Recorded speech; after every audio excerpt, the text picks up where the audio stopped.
Bildiyiniz kimi ötən günlərdə Bakı Beynəlxalq Kitab Sərgisi təşkil olundu. Mən yalnız son gün qatıla bildim. Əslində vloq da çəkmişdim, lakin bir növ toydan sonra nağara olmasın deyə paylaşmadım.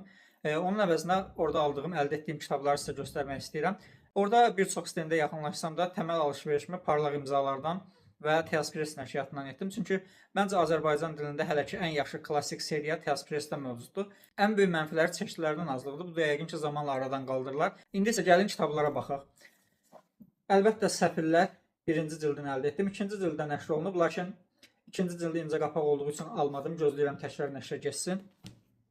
Onu da qeyd edim ki, bu seriyadan məsələn Charles Dickens'ın David Copperfield'idir və yaxud Qraf Monte Cristo kimi kitabları incə qapaq olduğu üçün almadım. Onların təkrar nəşrini gözləyirəm. Yəqin ki, böyük ehtimalla təkrar nəşrdə onlar da qalın qapaq olaraq nəşr ediləcək.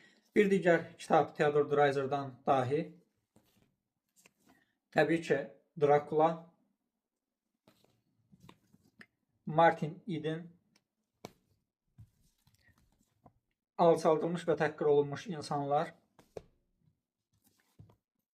Qəşəng dost, Cinayət və cəza və son olaraq başsızlığını əldə etdim. Anna Karenina isə arxada, bilmirəm görə bilirsiniz yoxsa yox, burada var. Onu daha öncədən almışdım. Beləliklə demək olar ki, bu seriyadan təməl kitablar əlimdə var, artıq mövcuddur. İndi isə Parlaq imzalar stendindən aldığım kitabları göstərmək istəyirəm. Buradan əsasən din fəlsəfəsi, din ezoterizmi, bu kimi mövzularda kitablara baxdım.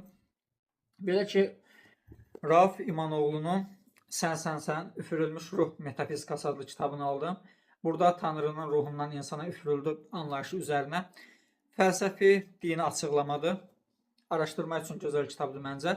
Rauf İmanoğlu'nun kitablarını tövsiyə edərdim bu mövzuda araşdırma aparırsınızsa.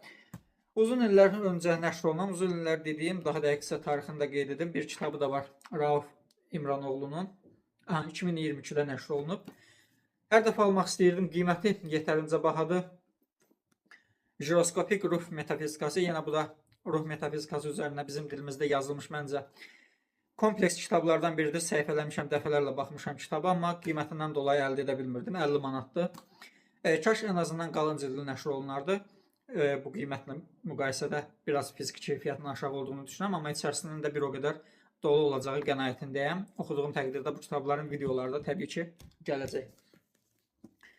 Bir digər kitab Agora nəşriyyatından da Biliyin müdafiəsi Hüseyn Uşaqinin əsərdir. Fars dilindən tərcümə edən Emin İmanlı. Emin İmanlının Tanrı adlı kitabı da məndə var. Emin İmanlı da yenə din fəlsəfəsi mövzularında önəmli işlər gördüyünü düşündüyüm insanlardan biridir. Bu mövzularda araşdırma aparırsınızsa